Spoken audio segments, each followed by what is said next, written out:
I'm just going to take a moment here to talk about our new obsession, which is London Nootropics adaptogenic coffee. We found it in the studio. We started drinking it. We became obsessed with it.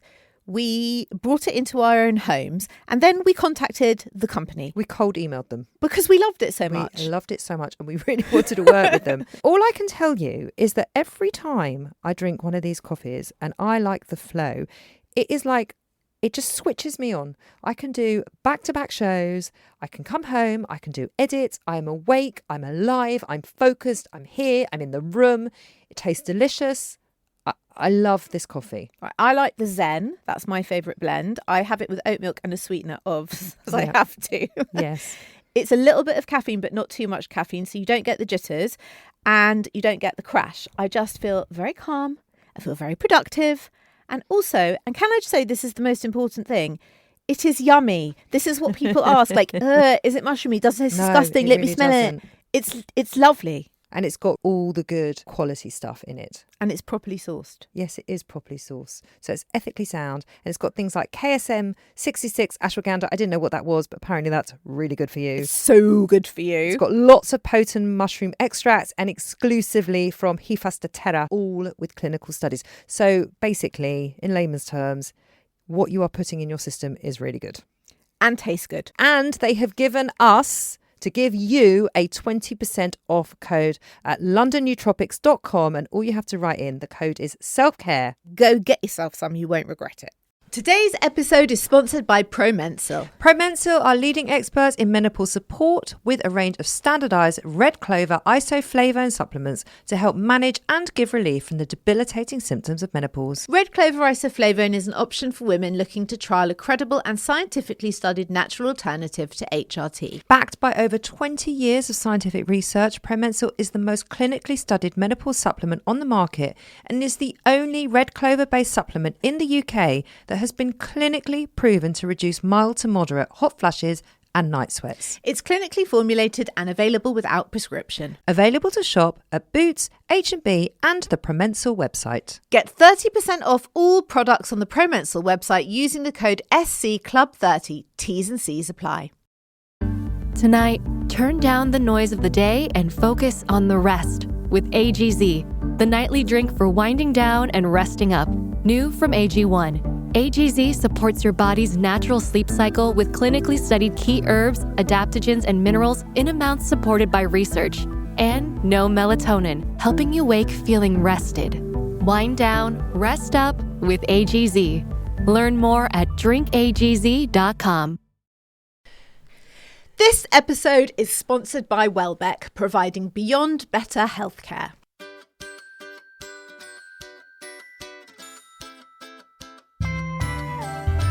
Hello everyone, I'm Nicole Goodman. And I'm Lauren Mishkon, and welcome to Self-Care Club. World Menopause Awareness Day in 2025 will be held on Saturday, October the 18th as part of Menopause Awareness Month, with the goal of increasing understanding and support for those experiencing menopause. We couldn't think of anybody better or more knowledgeable on the subject than Professor Dame Lesley Regan, who joined us on the show last October, if you recall, and who we are honoured to have with us again today.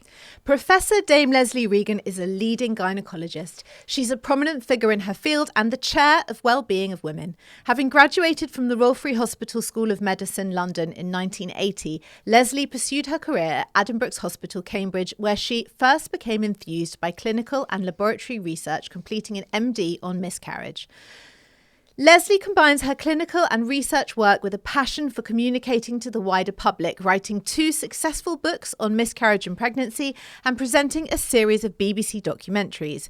In 2015, she received an honorary doctorate of science from University College London for her contribution to women's health. Her collaborative approach to women's health has resulted in her receiving honorary fellowships of 7 UK specialities and several international colleges of obstetrics and gynecology. Welcome back to Self-Care Club. We are absolutely delighted to have you. Well, thank you for inviting me back. You are always welcome back here. Always welcome to the club. So last year we focused the show, when you were here, on HRT, the different types, the ins and outs, and also the wider conversation about young women being informed about the workings of their own bodies. And this year we wanted to open up the conversation to how women can advocate for themselves during their perimenopause and menopause, which we think is something really important and something we've both very much had to do, haven't we? And we've asked the listeners for their questions. So we kind of, I guess, call it a clinic, if you like. Okay, right. Well, I love questions. Yeah. Okay, good. We told our listeners that they have a direct line to you through Today, this. for one day only. One day only. Great. So can we start? I just want to read you these 2 questions because they seem to sum up and be perfect illustrations of what so many women are saying on social media and in menopause groups and to us. The first one says, I'm 43. I feel like I have quite a few perimenopausal symptoms, although I have regular periods. I went to see my GP who told me I was too young and perhaps I was just anxious. I want to go back and see another GP in my surgery. How can I advocate for myself? Please, can you give me some specific tips, words or phrases that I can come armed with so I'm taken seriously? Thank you. Well, what a good question, because I hear it all the time. And I think the first thing to say is that we've got to persuade girls and women from the very early stages of their lives about the importance of understanding what's going to happen and their periods, etc., etc. So I know that we talked about that when I came to you before, but there is an inevitability about any human being that menstruates that they will become menopausal. Yep. Yes. So number one is that we've got to get girls and women to understand that.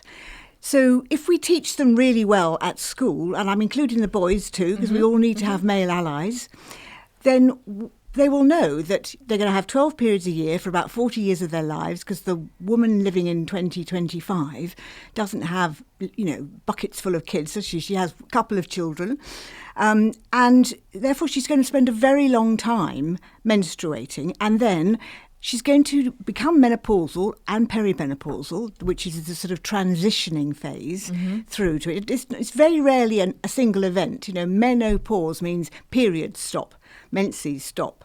But it's not that. It's not that. I think a lot of women are very glad about that bit. It's about all the other things that come as a result of the body becoming deficient in estrogen. Yeah. So number one is to be aware of it. And number two is that it's very difficult to predict when women are going to become menopausal, although there are some racial and ethnic differences. So, for example, Asian women tend to have their menopause a bit earlier than Caucasians.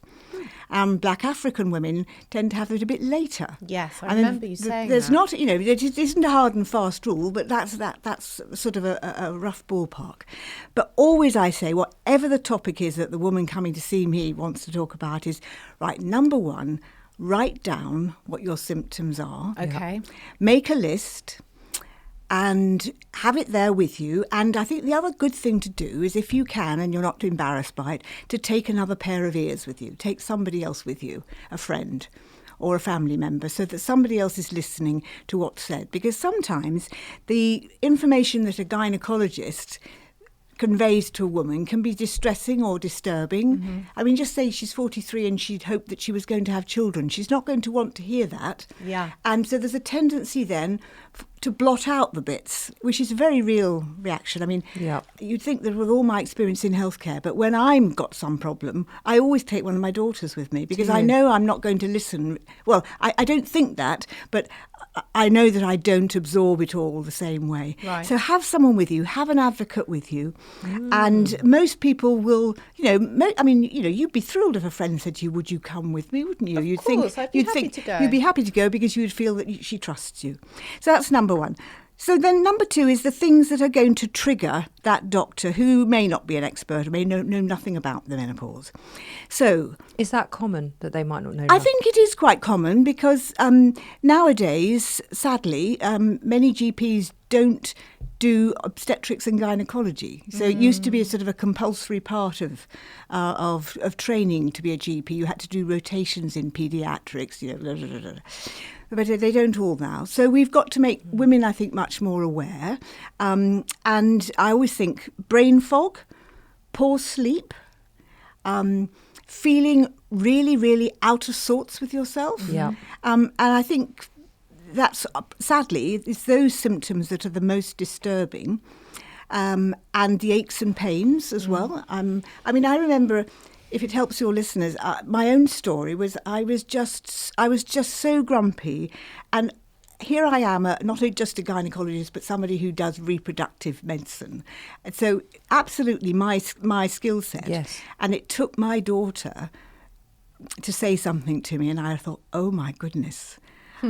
Wow, I've missed my own diagnosis. Because I think I said to one of my twin daughters, I said, now why did you say that? I said, because you know, and I know that that's not true. And she said, well, Mummy, she said, you're so scary at the moment. I didn't dare tell you. And I felt just mortified. But, you know, if I can miss it, Yes. Yeah. anyone can miss it. Anybody Yeah. can So miss it. write down all the questions, write down all the symptoms that you've got, and talk about the fact that you'd like to have some investigations into the perimenopause, and that you've done some investigations, you know, into the various options that are available. Okay. And I think you can always say you want another opinion as well. Okay. Because as long as you keep calm and you don't get aggressive about things, then your doctor cannot refuse to provide you with somebody else or to think about it again.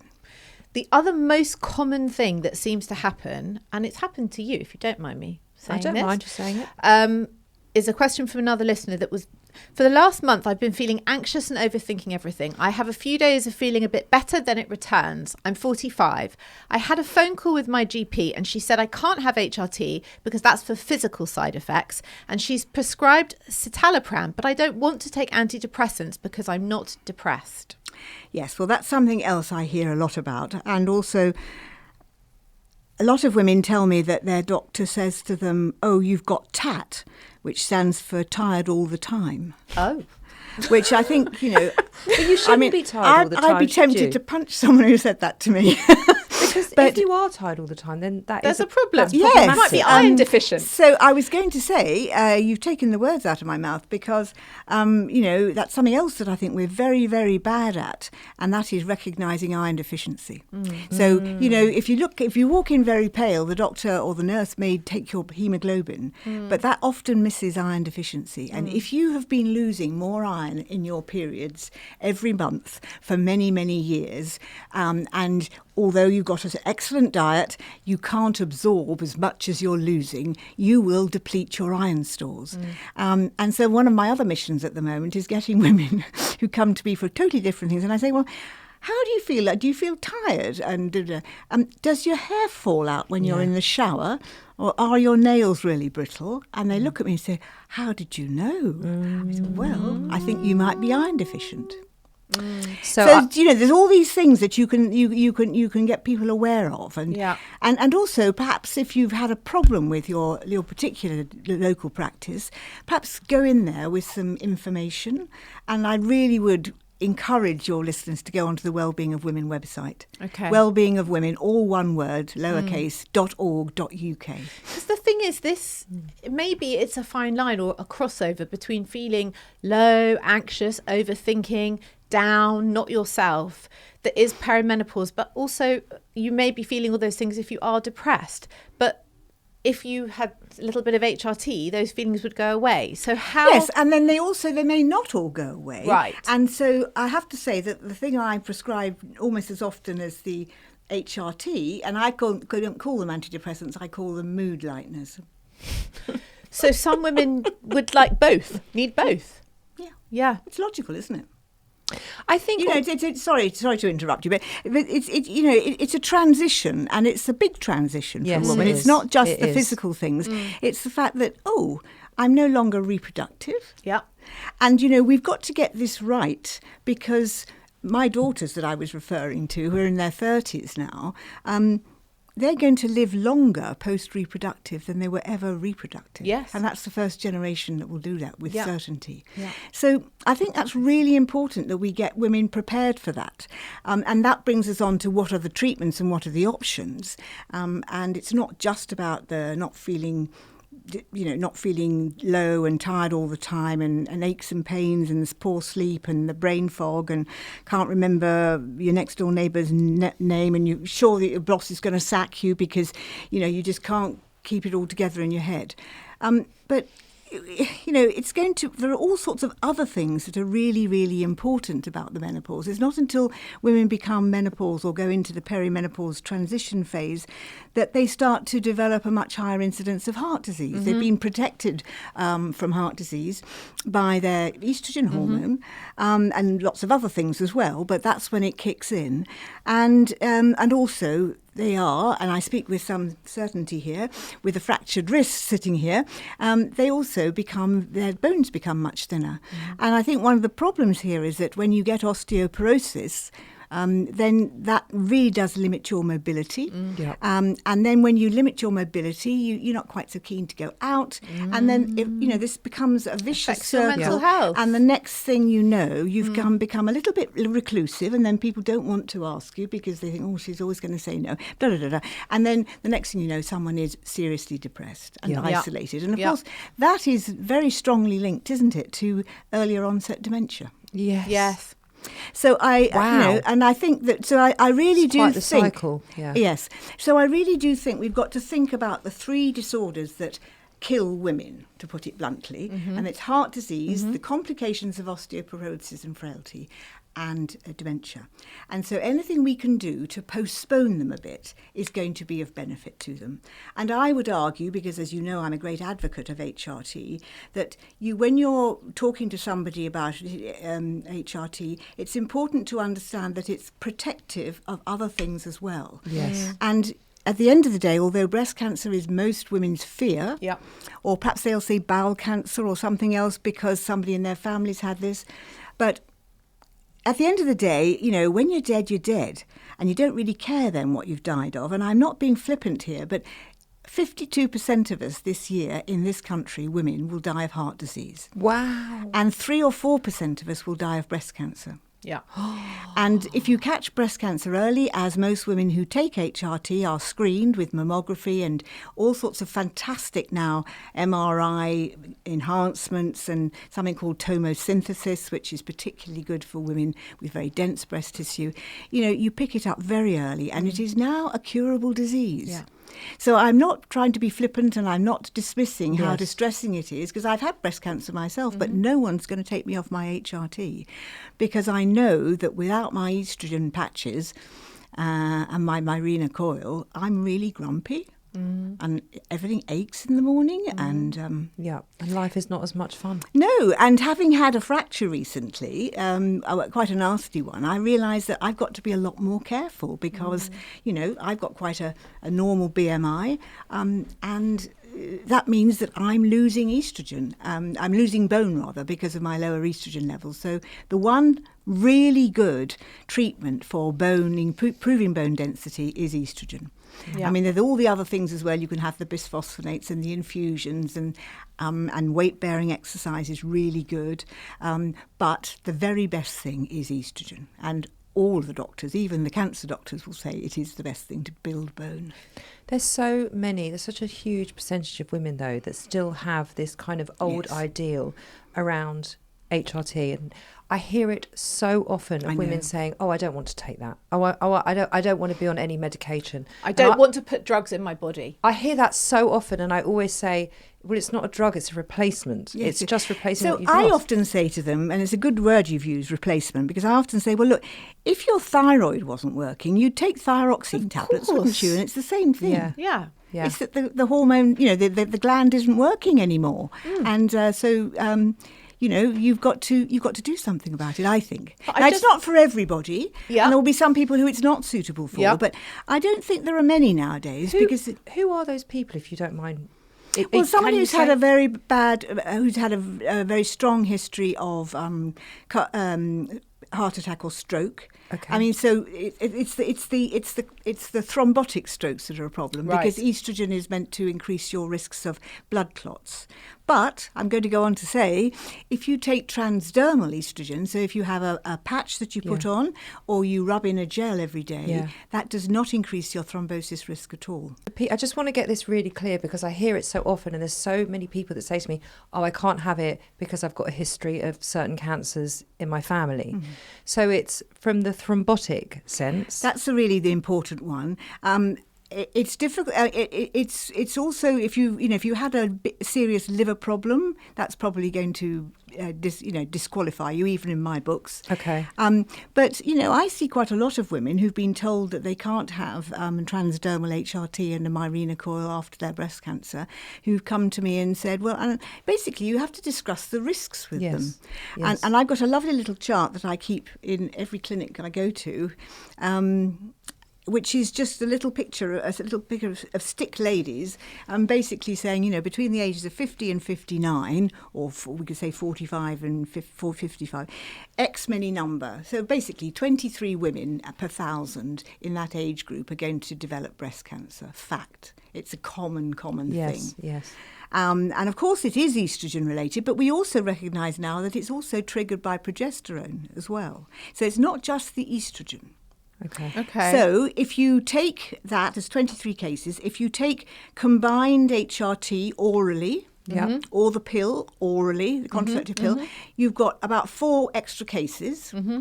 Now, that doesn't mean that you're going to have a problem with it necessarily, but there will be 4 extra cases. And I'm not dismissing the fact that going through treatment is not pleasant, you know, having to have an incision or a lumpectomy or whatever, and then possibly some drugs or possibly some radiotherapy. But it's not the end of the world, and you can live very, very happily after that. I've had 25 years since my first episode, so it's not a problem. And then you've got to think about all the other things that will increase your risks of breast cancer over and above foregoing HRT, which does so much good for you from the mental health point of view, and also from your heart health, bone health, and I think your brain health as well, or your mental health. And what I think is really important to get over to your listeners is that the biggest risk for breast cancer, the biggest risk is obesity. And not HRT. That 23 women goes to over 50 women if you're overweight. So it really, really is important. And of course, the reason there is that you've got lots of estrogen stored in your fat, and you haven't got the progesterone that you need to counteract it as well. So, but anyway, that's another thing. So, and that, of course, the obesity issue is the reason why womb cancer has accelerated, because there's all this extra estrogen making the womb lining thicken, and you haven't got the progesterone to actually calm it all down and help it shed each month. Interesting. It's fascinating. Thank you for clearing that up. Thank you. Well, it's really important. And I was just saying to somebody yesterday in a lecture that I was giving to a group of civil servants, actually, and I was saying, we're going to look back in history and say that the 2003 research papers that were so inaccurate and so wrong, and we're looking at totally different types of women, that put the scares up everybody, including half of the medical profession as well, or perhaps all the medical professional, or all healthcare professionals. I think we're going to look back on that and think that that was the worst thing we've done to women. 2 decades of women were basically denied HRT. Yes. It's only really been in the last couple of years since Davina and Mariella made their films that things have come back. And there's still... The other thing I feel very, very passionate about is that there are enormous disparities, both ethnically and in different parts of the world. So if you classify women by decile of deprivation, or the deprivation score, you'll find that women who are who are relatively affluent, well-educated, and have agency of their own, are much more likely to be on HRT. Yeah. And women who are living in deprivation of any sort, whether it's mental, physical, or financial, or societal, are much less likely to be able to access it. That's my worry about the dishing out of antidepressants instead of HRT, because I can understand how someone who maybe wasn't in classic menopause would present at the GPs with a list of feelings and symptoms and would just be given that, when actually maybe they do need both, but maybe the HRT would be really helpful. Yeah. So we've got, it's a big education job. Education's never finished, is it? When we've got this one right, we'll have to get on to something else. Yeah. How can a woman who has been told this by the doctor, that, oh, you're just anxious, take some antidepressants, how can she figure out what is what on her own? And can she? Well, I think then we have to, first of all, if she feels uncomfortable going back and saying, well, I want another opinion, or I need to see somebody else because I'm really not feeling right, that should be possible. And the best way to tackle that is very pleasantly, as opposed to, if you start a confrontation, you're basically asking someone to get aggressive back. Yep. Now, I know that they shouldn't need to have these conversations, but, I'm a realist. People have bad days, don't they? I'm sure that I haven't listened properly sometimes to women who've come to see me. But what we've got to do then is to point them to sources of information that can help. And there really is a lot of good information now. And I would say, wouldn't I, because I chair the charity Wellbeing of Women, but it's got a fantastic resource. Okay. And we'll link to that in our show notes. Yes. Please do. And, and it brings me to another point, which is about the importance of understanding about periods. And then if you understood about periods, then you would always know that you're going to be menopausal, and some women get it earlier than others. But there's lots and lots of information there. There's also lots of information that you can give your employer. And there's a menopause menopause workplace pledge, or whatever it's called, that Wellbeing have sponsored, and it's amazing how many people have signed up to it. Big companies, all the civil service departments have as well. Good. Amazing. That is amazing. And and it really has helped to raise awareness. And the other thing I would say is that a couple of years ago, I think it was 23, or perhaps it was 20, I think it was 23, 24, we managed via the Department of Health, for wearing my ambassador hat for Women's Health, we managed to get an agreement that women would be able to access 1 year's supply of hormone replacement therapy for the cost of a single prescription. Yes. And for many that was amazing. Yeah, so it's called the prepaid certificate, and it's a bit of a faff at the beginning because you've got to fill it in, but we always have to do that, don't you?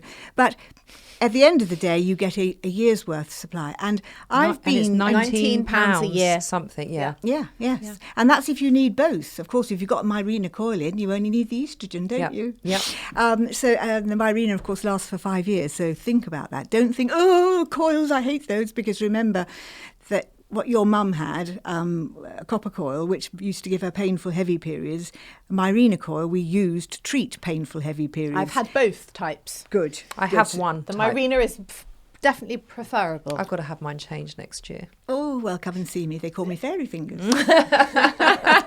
I haven't got one at all, so I probably also need to come. Yes, you should do. No, but, so there's really, really good things that women can do about this, but go onto the website. And why I was bringing up the periods again is that there is a lovely, lovely thing there called the Period Symptom Checker. And I want our team at Wellbeing to now do this for perimenopause checker or something, because the period checker, symptom checker, you go through it, and it's being crafted by women, not people like me who think they know what women need. It's been crafted by women that we've gone out and recruited to help us.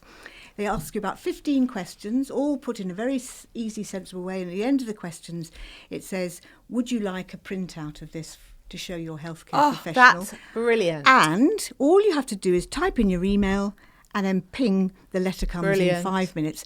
And I have to say, I thought I was going to get into real trouble with my colleagues in primary care, because I thought they were going to say, you see what you've done? You've upped, you've increased the demand all over again. But in fact, quite the opposite. They've all really welcomed this, because you walk into the surgery with this thing about the periods. And, if your doctor doesn't know much about gynae health or whatever, it may be very difficult to have the conversation. And there it is. It's all written down. Yeah, that that's these brilliant. Symptoms are. Brilliant. And just says, can you help me? And it means that doctor or nurse, because there's no reason why a nurse can't be involved in doing this, providing the care, can go straight to the point. get straight to the point and think, use that consultation time, which is often limited, to actually be thinking about what can we do for this woman. So when Wellbeing have got the equivalent for perimenopause, I think we are going to, I'll be happy. I can so useful. I can, hang up my boots or whatever. I'm just going to take a moment here to talk about our new obsession, which is London Nootropics adaptogenic coffee. We found it in the studio. We started drinking it. We became obsessed with it.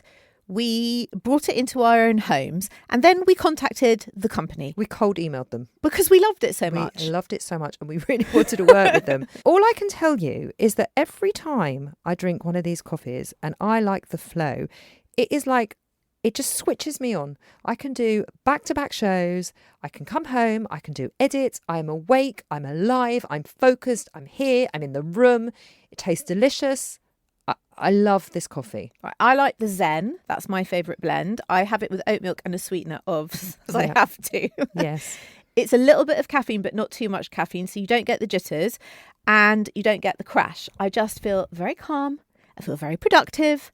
And also, and can I just say this is the most important thing, it is yummy. This is what people ask, like, is it mushroomy? Does it taste disgusting? Let me smell it.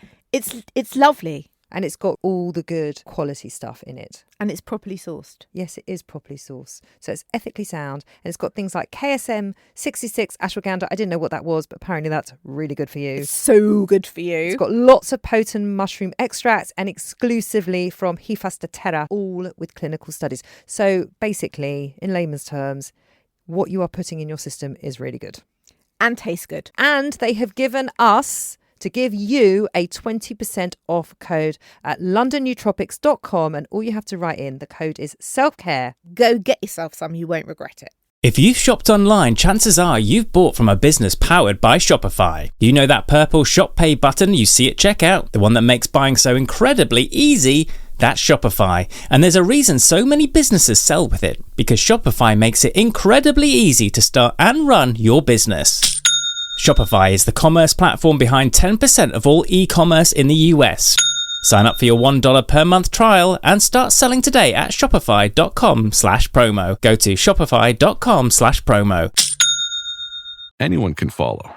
It takes something special to be an original, which is why the 2025 Lincoln Navigator SUV arrives with new ways of surrounding you in luxury, including the ultra-wide 48-inch panoramic display and the multi-sensory Lincoln Rejuvenate experience. A true original never stops evolving. So meet the 2025 Navigator, the original that's all new and better than ever. Learn more at Lincoln.com. Lincoln and Navigator are trademarks of Ford or its affiliates. Your earbud fell in a coffee cup. You need a taco pick-me-up. When modern life gets rough, grab the timeless taste you love. Paso, the old El Paso. I'm 53 and I've gone through menopause. I stopped having periods 2 years ago. I'm not on HRT. Last week, I had some bleeding totally out the blue. Is this normal? Is it something to be worried about? Well, I don't want to frighten the questioner, but it is not normal. Okay. And any episode of bleeding after you've not had periods for 12 months, 1 year, you need to investigate. Okay. And that's one of the things I'm trying to do with the Women's Health Hubs, with this, and as part of the Women's Health Strategy implementation in this country, is, find ways to signpost women to what's needed. Yeah. Now, if you've had some bleeding, the likelihood, if you're postmenopausal, and you're not on HRT, the likelihood is that it's because you got a little bit of atrophic vaginitis, which is just a medical way of saying inflammation of the vagina because there's not much estrogen there. Okay. So that's the usual explanation, but you do need to have something more serious excluded. Mm-hmm. And so one of the things that I'm trying to get women to understand, and also healthcare professionals, is that there's not much point sending you for an appointment to the gynecologist, or actually sending you off for an ultrasound scan. And there's certainly no point in doing any blood tests, because at the end of the day, the gold standard is that you have to take a sample of the womb lining and test it. Mm-hmm. So let's let's get these women health hubs to specialise in doing that, for example, so that instead of spending 6 months, having a scan and waiting for an appointment and worrying about it and this, that and the other, you go straight to somewhere that can do the sampling. What's the name of having that sampling Well, done? you really need to do, you can take a Pipel biopsy, which means you just sit in the clinic and someone puts a little biopsy quill through the neck of the womb. That's fine for women who've had several children, or vaginally, because they've probably got quite a loose cervix or not a tight one. But for many women, particularly women who have never had children, I think that's going to be very unkind. They're going to feel very uncomfortable. And then there are options. You can either have it done under local anaesthetic and put a little camera in, and then I would prefer to do that, because then you target what you can see as opposed to blindly taking a biopsy. And then for some women who can't tolerate that, then they need to have a very light general anaesthetic. Okay. And I don't think that's a big deal. I mean, I do loads of them on a Monday morning and teach the juniors how to do this properly. Okay. And it's very quick, and they're all going home by lunchtime. And would that happen on the NHS? They would let you have a light general? Oh, yes. They would, okay. But you have to. You might have to say. Yes. You might have to say. I'm not going to be able to tolerate Yes, this. that's the thing, isn't it? There's It's the self-advocation That's again. the advocating, because I would be one of You those don't women. have to. You don't Yeah. have to suffer the pain. And I try to. And also the other thing I was going to say about mentioning the atrophic vaginitis. If you've got a very estrogen deficient vaginal tissue, it's going to be really uncomfortable. Yeah. And so sometimes when women say, "Well, I haven't had a smear for ages because I was too frightened because it hurt so much last time." And what I often do is give them a couple of weeks' worth of Vagifem pessaries, which are estrogen pessaries, just to loosen up the tissues and make them a little less inflamed. It often helps with bladder symptoms as well, that. Okay. And then you're much more likely to be able to do the procedure without causing pain. Yeah. But I mean... I always think that, if you go to the gynaecologist and you come away thinking, well, I'm never going to do that again, I've really failed. You want people to be able to come back, don't you? Yes, and to be able to tell you about it. And of course, that comes back to the point I'm often making, again, wearing my ambassador hat, and that is that, if you've got young girls coming to see you with painful, heavy periods and things like that, you've got to make sure that whatever you do to them, they've got good analgesia or even having an anaesthesia, because you can't get a 16 or a 17-year-old to absolutely dread having a speculum inserted or whatever. Or any baby or anything. Exactly. So, and it sets up a lifetime of traumatization. Yes. So, I think that's really, really important. There is no need to suffer procedural pain. Thank you for saying that. I think it's really important. Thank you so much. I have 2 daughters, so yes, thank you. Yeah, you mustn't. They mustn't do that, and also, all sorts of little things as well. You can suggest, taking some ibuprofen or some mefenamic acid and things like that. It will just help. But I think most importantly is to be aware of the fact that it can be traumatising when you're very young and possibly you've not been sexually active. But even if you have been, and then you've got very estrogen deficient tissues, then it could be really nasty. Yes, I'm sure. Our next question. Is taking testosterone necessary once you are in menopause? I hear so many conflicting things. Well, I'm ambivalent about it. So I really don't know whether it helps that many women, but many women tell me it does. And I mean, my job really is to believe what people are telling me and to listen to what they want to say. So I've got no problem with it. It's not licensed for HRT. Why is that? Well, because it's not meant to be. You have to get it through the MHRA, the Medicines Health Regulatory Authority, and also it usually has to be dependent on as well on NICE guidelines now. So it'll be a better, cost-benefit ratio and things like that. But so if I gave you a prescription, I'd have to give you a private prescription, and I have to write on the bottom prescribed off license with the full. In the full knowledge of the intended user. So you have to effectively say, it's off license, and that, this is that nobody's going to take medical liability for this if you were to have a problem with it. What are women saying that it helps them with? Libido. Yeah. Some of them say it really is the thing that helps them with their tiredness, or their, they get up and go. predominantly libido, and some women say it didn't help me at all. Okay. I used to take testosterone and I thought it was helping, and then I forgot to take it for ages, and I had to do my bloods before I went back to my gynecologist, and my testosterone levels were absolutely fine. I hadn't taken it for like 4 months, so I haven't bothered now. You see, I had my bloods tested and I have pretty much 0, but I feel fine. So it obviously is just what's normal for me, and obviously what's normal for one woman is completely different for another. And on the subject of blood tests, I mean, I'm not a great believer in doing lots and lots of blood tests around the menopause, because you're not really treating blood test results. You really need to treat the woman and her symptoms. Yes.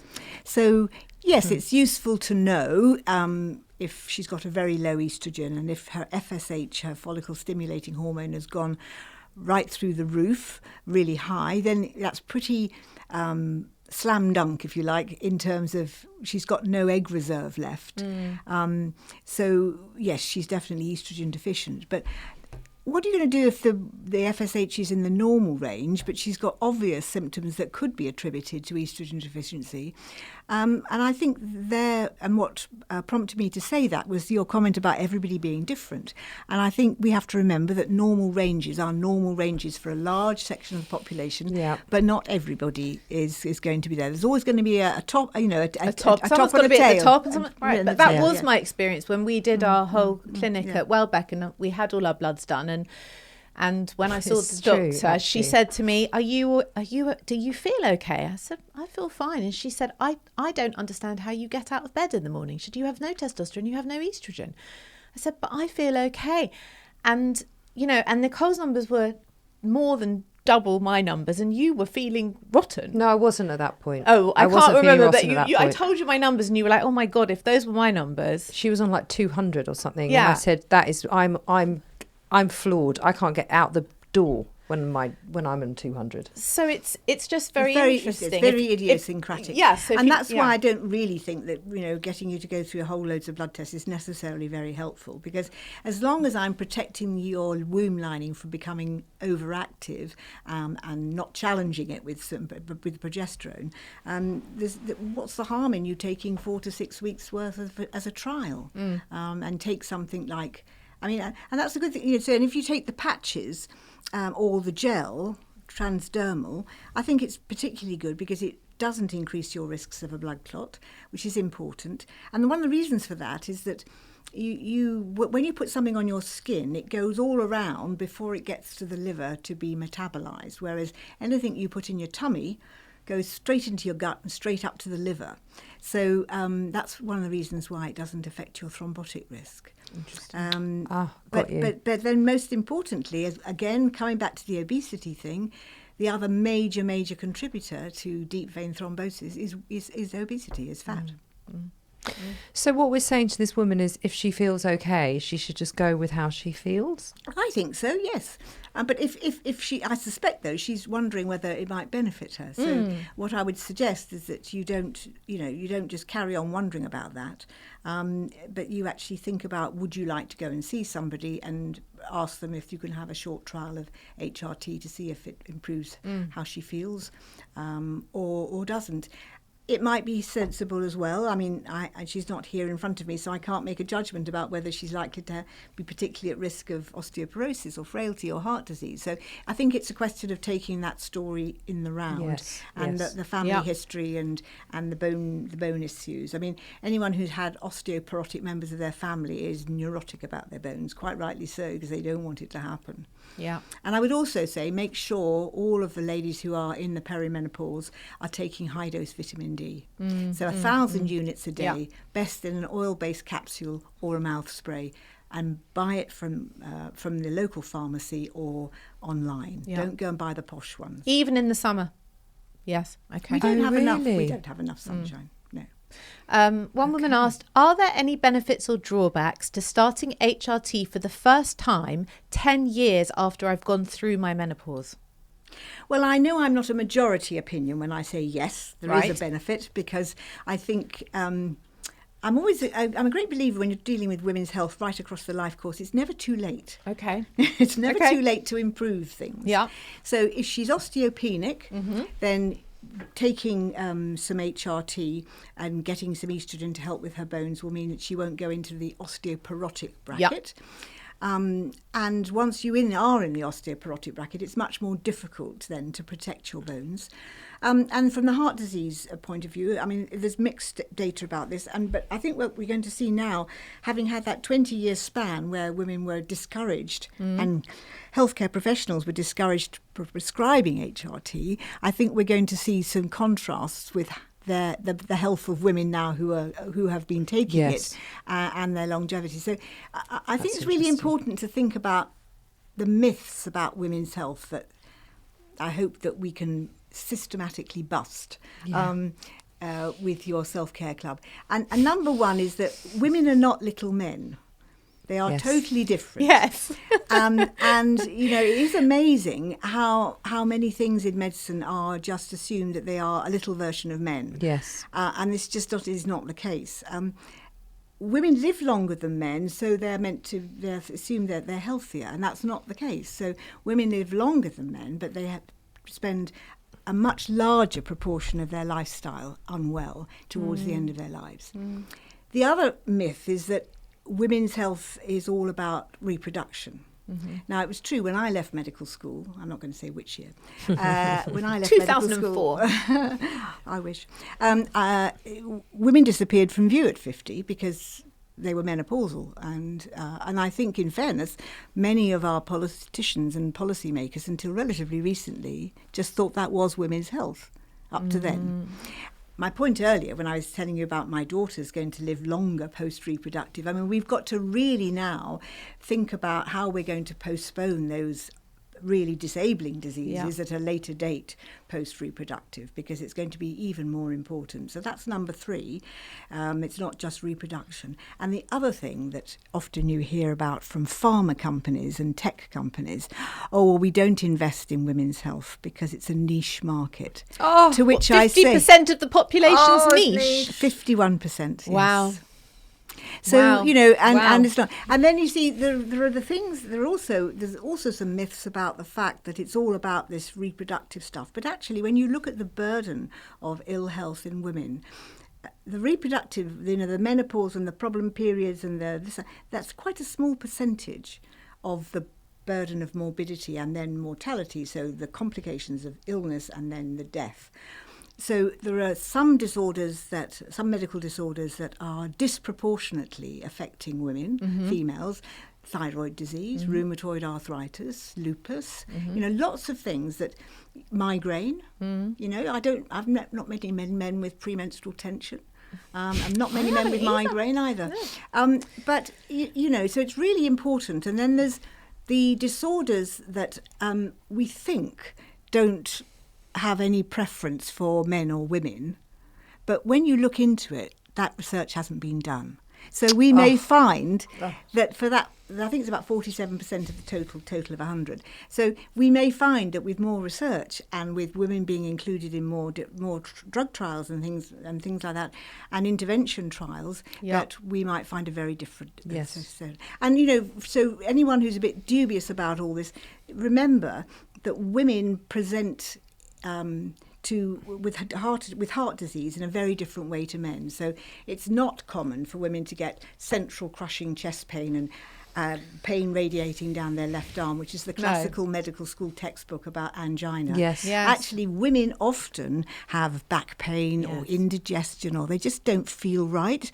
And if I was to share with your listeners that there's quite a large number of them who turn up in casualty with these things, thinking that they're not right, and they're told, "Oh, you're just tired, or you're just getting you're whatever."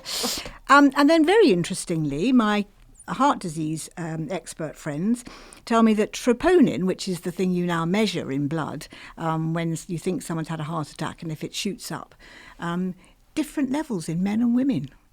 And women's levels are much lower. Yes. So they've been having these blood tests and then said, no, you'll be fine. But they never bothered to check whether men and women have different levels before. Right. Yeah. So, wow. You know, so, I mean, you could have somebody who is a cardiovascular expert on here and they would tell you some horror stories. We did. We had Aisha, we had Aisha on. And she was Aisha Opel? Yes. Oh, she's fabulous, yes. Yes, she was fabulous. Does endometriosis and Adenomyosis. Thank you. Get better after menopause, and does it change how I treat my menopause? Well, I think that again is very idiosyncratic. So some women will tell me that it all got better, but I think I was taught as a medical student that if you get pregnant, that'll sort out your endometriosis and your adenomyosis, and I don't think that's true necessarily. And you won't have more endometriosis building up. But the problem with endometriosis is that you don't wake up one morning and think, oh, I've got endometriosis, even if you're a gynecologist. I mean, you get endometriosis because your painful, heavy periods have been neglected for a long time. And that's why there's this long thing about 7 to 8 years to be diagnosed and the hoo-ha about it. But as I said, and that's what I think this period symptom checker on the Wellbeing website is showing, that if you had symptoms that were able to, that you were able to collate, and then you take on your list to show your healthcare professional, you're halfway there to the diagnosis. Yes. So I think, once again, what we've got to do is we've got to get women to understand what they can do to help themselves. Not put the problem back onto them, but to collect the information in a way. That was our next question, which is our question. What is the number one thing that women should know about advocating for themselves during their perimenopause and menopause? That your feelings are probably correct, and if you don't feel right, then you need someone to listen to you. And if the first person doesn't listen to you, then you need to go again. Somewhere else. And get somebody to come with you so that there's a witness to this. Not a spy, a witness to the fact that you're not being listened to, or that if you hear something that you didn't really want to hear about, that, that they've got the story too and can go over it with you.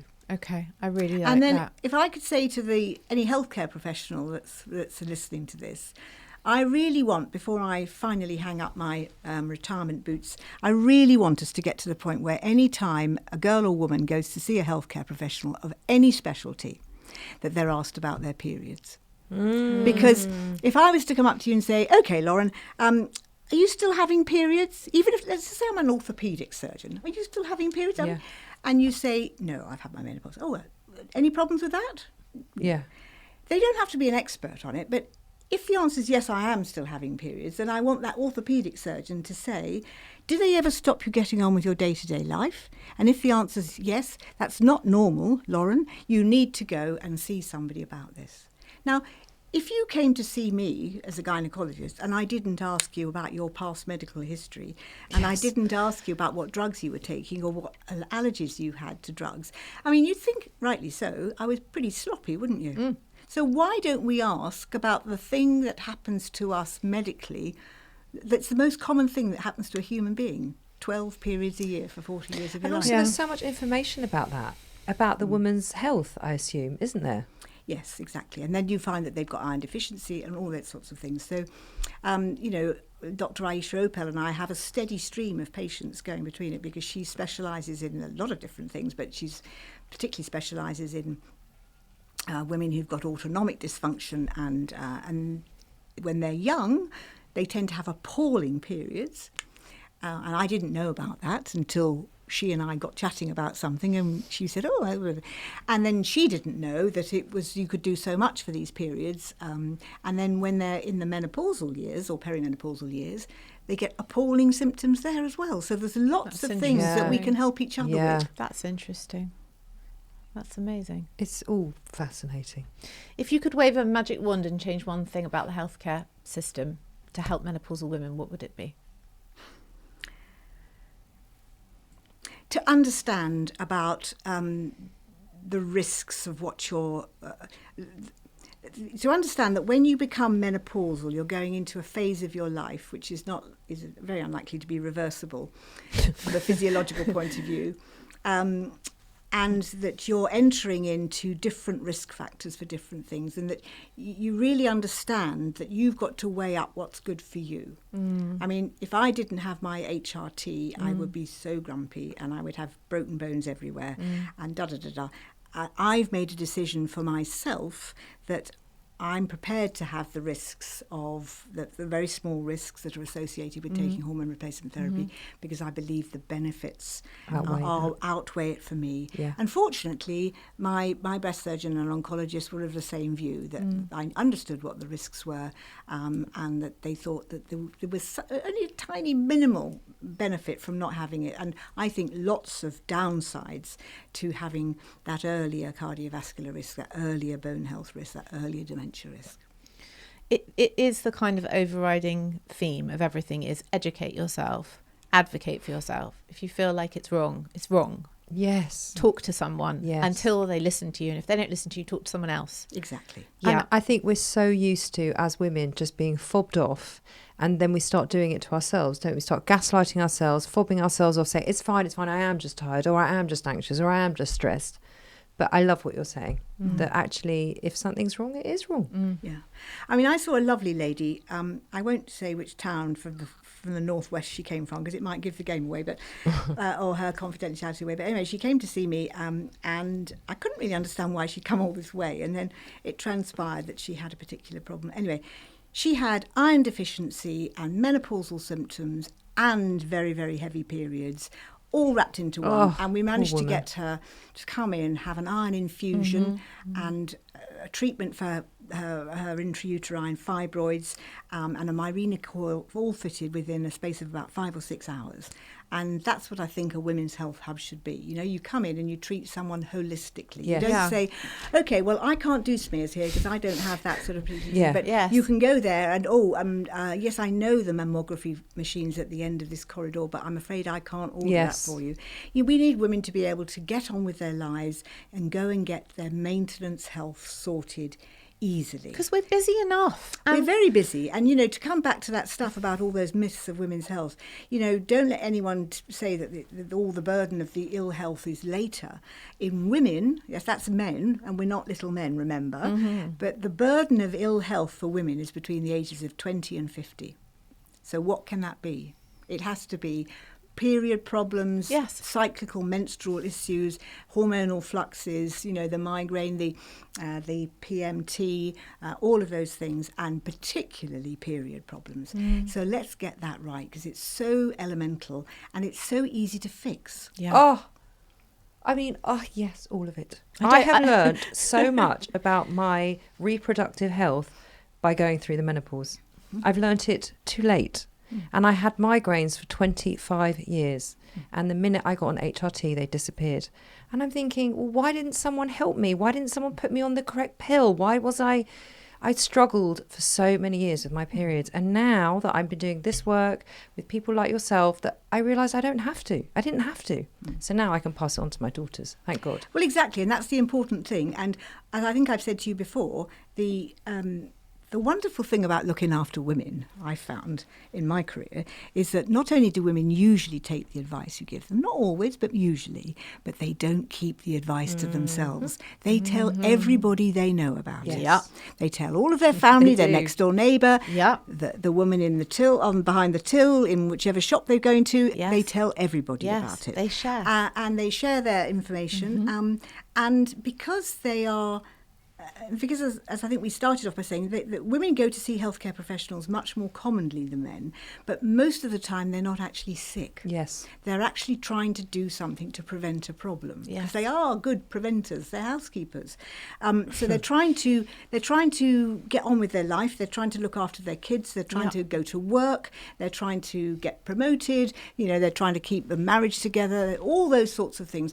And they're trying to make sure they don't have a problem with their smears and that they don't get incapacitated and have to lose time off work or lose money from their painful heavy periods, etc., etc., etc. So I'm hoping that the menopause that we started off by talking about, the menopause revolution as I look at it, and the sort of the permission that society has got to talk about it now, I really want that to come back a bit and to make sure that everyone talks about periods.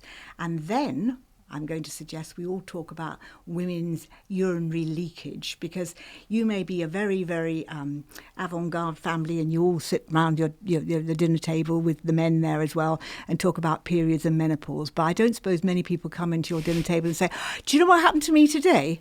I leaked. It was so embarrassing. I was in Safeways or whatever, where I went.